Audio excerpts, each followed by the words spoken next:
En guise de premier pas avec le module de calcul de section, nous avons vu dans la vidéo précédente, via deux exemples simples, comment importer une section maillée, affecter les matériaux, lancer les calculs de caractéristiques de section et enfin examiner les différents résultats fournis par le module.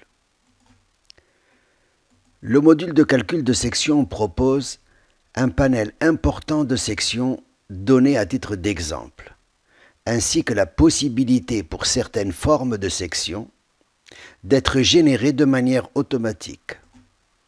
L'objet de cette vidéo est de présenter les sections données en exemple et la génération automatique de sections à partir de formes paramétrées. Voici le panel d'exemples. À gauche, des sections homogènes et à droite, des sections hétérogènes ou composites. L'analyse de ces exemples permettra de pratiquement faire un tour d'horizon complet des possibilités offertes par ce module quant à l'analyse d'une section. Pour le cas homogène, les formes de sections proposées couvrent les sections pleines, minces, fermées ou ouvertes, simplement ou multiplement cloisonnées. L'analyse des caractéristiques mécaniques de ces sections, permettra de saisir correctement l'influence de la forme d'une section sur le comportement mécanique d'une poutre. Pour le cas hétérogène, il y a 4 sections à phase isotrope, dont une section sandwich, la section d'un profilé d'aluminium RPT qui veut dire rupture de pont thermique et dans lequel est inséré un matériau isolant en bleu, et la section d'un ouvrage mixte acier-béton et dont la forme est ouverte. Puis 3 sections qu'on qualifie de composites et qui résultent d'une stratification de plis anisotropes, à savoir une section à stratification simple, une section circulaire obtenue par enroulement de plis et la section d'un profilé stratifié en forme de T. L'analyse de ces sections hétérogènes ou composites permettra de saisir, au-delà de la forme de la section, l'influence de l'agencement des matériaux et de leur éventuelle anisotropie. Enfin, pour tous ces exemples, l'utilisateur pourra à souhait relancer les calculs avec d'autres matériaux ou d'autres orientations de plis pour les sections stratifiées. Voici maintenant les sections de forme paramétrée que propose le module de section. Il s'agit uniquement de sections homogènes. Les différentes formes sont proposées par les 9 icônes encadrées à gauche. Quand une forme est sollicitée via son icône, elle apparaît à droite accompagnée des paramètres qui lui sont associés.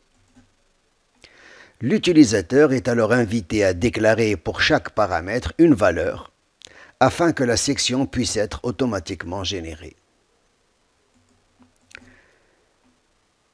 Dessiner une section et la mailler est une opération qui se fait à l'extérieur du module de calcul de section à l'aide de l'application GMSH. Générer une section nécessite donc de faire appel à GMSH afin que géométrie et maillage puissent être effectués, puis d'importer la section maillée dans le module de section. Pour utiliser GMSH, le module de section a besoin de savoir où se trouve dans l'ordinateur le dossier ou répertoire qui contient l'application GMSH. La question sera posée à l'utilisateur la première fois que GMSH sera sollicité, afin qu'il soit désormais accessible. Maintenant, il est temps de mettre cela en pratique en lançant le module de calcul de section. Bien, nous revoici devant la fenêtre principale de CSB pour lancer le module de calcul de section. Le voici. Allons d'abord voir les exemples fournis. On y a accès ici, Open, et devant Open, pardon. Et devant Open, il y a exemple. Alors voici les exemples. Alors je vais commencer par les deux cas simples qui sont le cercle et le rectangle plein. Juste pour montrer quelques résultats. Alors ils ont déjà été calculés. Par défaut, ils sont tous en acier et leur calcul a déjà été fait. On voici entre autres le maillage. Voilà. Très bien. Donc on a ici les constantes. Alors les axes d'inertie, le centre de torsion et le centre d'inertie qui sont ici confondus. Les caractéristiques de section sont là, en particulier parce qu'il s'agit d'un cercle. La somme des deux moments d'inertie est égale à la constante de torsion, qui est un résultat connu. La voici. En fait, la constante de torsion est toujours inférieure ou égale à la somme des deux moments d'inertie, quelle que soit la section. Voilà donc pour le cercle. On peut peut-être regarder tout de suite les déformations engendrées pour le cercle plein. Les effets Poisson, ils sont là. Donc ici, pour un effort normal et deux moments de flexion, voici ce que génère l'effet Poisson dans la section. Et il n'y a que ces trois-là qui génèrent, en tout cas en isotrope c'est le cas, des effets Poisson, c'est-à-dire des déformations dans le plan. Maintenant, pour ce qui concerne les gauchissements, eh bien, il n'y a que les deux efforts tranchants qui amènent du gauchissement pour la section circulaire. Le moment de torsion n'amène pas de gauchissement. Voilà. Alors si je vais maintenant vers les contraintes de section, alors il n'y a rien de particulier. Pour un moment de flexion autour de l'axe X, voici la distribution des contraintes axiales, ça on le savait un petit peu. Très bien. Alors peut-être qu'on peut aller voir pour un effort tranchant selon l'axe Y la distribution de cisaillement. La voici. Alors on se rend compte que c'est vers le centre d'inertie que le max est là et qu'il a cette forme-là. Voilà. Autre résultat peut-être pour la torsion, c'est important, le cisaillement, on sait qu'il est maximal aux extrémités, effectivement il est maximal à l'extrémité et nul au centre. Voilà. Là il a cette forme conique. Très bien, ce sont des résultats classiques. Voilà, je reviens ici vers... Alors encore un détail, la constante de gauchissement est ici nulle parce que justement le gauchissement ici de toute façon, il n'y en a pas. Voilà pour ce cercle, il n'y a pas grand-chose à rajouter. Alors je vais fermer et tout de suite regarder l'exemple qui est le rectangle. Alors pour le rectangle, alors cette fois-ci on se rend compte que la constante de torsion, évidemment elle est inférieure à la somme des deux moments d'inertie, mais ça reste une constante, plutôt une bonne constante de torsion, on va dire ça comme ça. Pour ce qui concerne les contraintes, ce qui est intéressant peut-être, c'est pour un effort tranchant, le cisaillement a à peu près la forme parabolique qu'on a l'habitude de donner en approximation. Ce n'est pas tout à fait une forme parabolique parce qu'il y a un petit point Cl ici qui est dû à l'effet Poisson. Pour ce qui concerne la torsion, les cisaillements, les voilà. Ils sont toujours maximaux vers l'extérieur de la section et nuls au centre, tel que ceci. Et on sait que le maximum est atteint au milieu de la grande arête. Voilà tout ce qu'il y a à dire sur cette section, il n'y a rien de très spécial. Si, peut-être les modes. Alors on peut voir que les modes de Poisson, les voilà, et que les modes de gauchissement sont ici. On peut les voir un par un si on le souhaite. Je prends la torsion et je regarde juste pour la torsion le gauchissement de la section que voici. Voilà. Alors maintenant, on va passer aux sections qui sont minces. Je vais ouvrir... Par exemple, la section circulaire. Alors pour cette section circulaire, il est toujours vrai que la somme des deux moments d'inertie est égale à la constante de torsion. C'est vrai, les gauchissements sont toujours nuls et la constante de gauchissement aussi. Voilà ce que nous savons. Il n'y a rien de spécial à raconter, sauf que nous sommes encore sur des résultats comme pour le cercle plein, sauf qu'il ne reste de ce cercle que l'épaisseur finale donc de contour. Alors je peux reprendre la torsion et regarder les cisaillements. On s'aperçoit ici que les cisaillements sont bien maximaux vers l'extérieur et que cela diminue, et on peut même voir que ça diminue linéairement dans l'épaisseur parce qu'en fait la variation est radiale. Voilà. Voilà la distribution des cisaillements d'un moment de torsion. Bon, je m'arrêterai là. On gardera en tête le résultat suivant. Dans les constantes de section, c'est que la somme des deux est égale à 8,63 ou 8,64. on va la comparer avec un cercle dont on a juste introduit une fente ici, c'est-à-dire qu'on sera passé d'une section fermée à une section ouverte. Alors on va le faire tout de suite. Je ferme et j'ouvre la même section, mais cette fois-ci ouverte.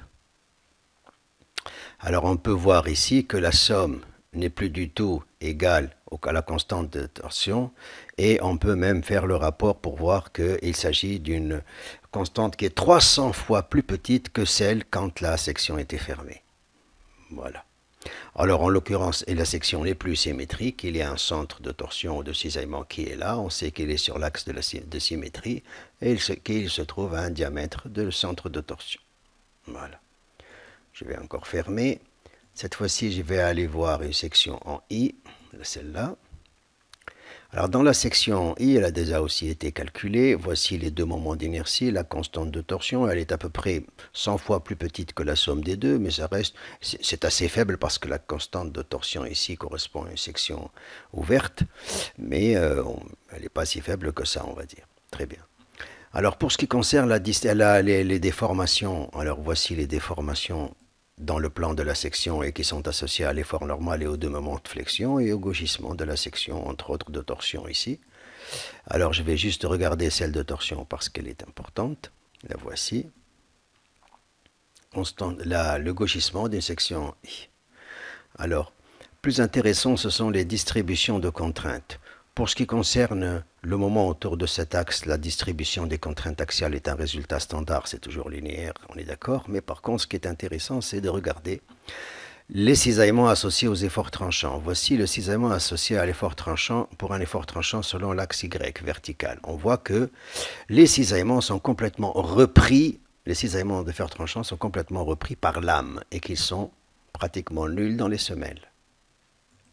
Si je fais l'inverse, c'est-à-dire je regarde les cisaillements d'efforts tranchants selon X, les voici, cette fois-ci ils partent dans les semelles et que dans l'âme ils sont absents.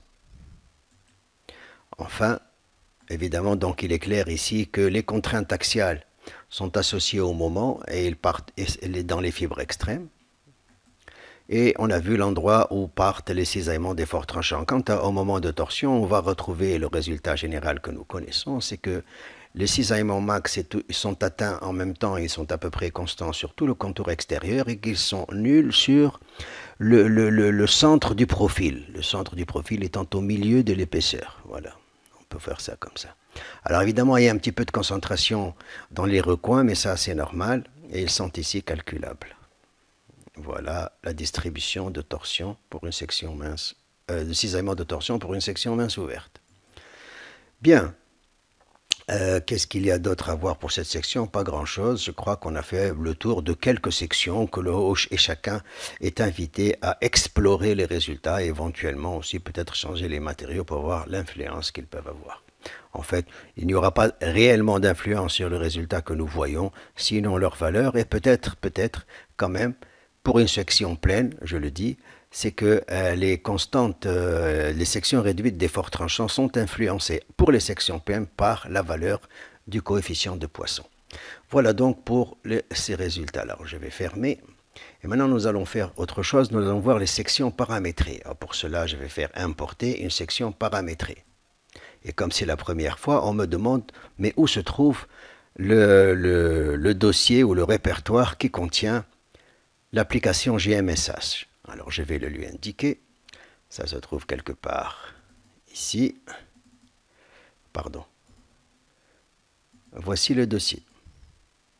Donc, à partir maintenant, le chemin qui permet de retrouver GMSH a été sauvegardé et on peut relancer, on peut importer les sections paramétrées. Alors voici ce que j'ai indiqué. Si je clique sur le U, alors je vois apparaître les paramètres du U ou bien les paramètres du T. Voilà. Il suffit maintenant que j'indique les valeurs, on les demande en millimètres, donc je vais les indiquer. Je vais mettre 100 et 100 par exemple, et je vais mettre 20 mm et 20 mm pour les épaisseurs. Voici, il suffit de faire OK. Ce que va faire le module, c'est d'aller automatiquement générer la section et la maille avec GMSH. En voici le maillage. Une fois qu'elle est là, elle est homogène, il s'en est déjà aperçu parce qu'il y a un seul bloc, et automatiquement, il lui a affecté de l'acier. Il ne reste plus qu'à la calculer. Voilà, c'est fait. Alors vous avez les deux axes d'inertie, le centre de cisaillement ou de torsion, et les différentes constantes, dont la constante de gauchissement, entre autres. Voilà. En fait, les sections paramétrées, il y en a d'autres, bien sûr. Je peux fermer. Don't save. Elles sont toutes, on peut toutes les générer exactement de la même manière. Évidemment, les paramétrages changent un petit peu. Il y a des fois plus de paramètres à donner. Et elles sont toutes indiquées. Et toutes ces dimensions, en tout cas, sont indiquées ici. Voilà. Alors avec ça, ça met fin à cette vidéo qui nous aura permis de voir un petit peu, d'explorer quelques exemples et de voir comment on peut générer des sections qui ont été préalablement préparées et paramétrées. Voilà.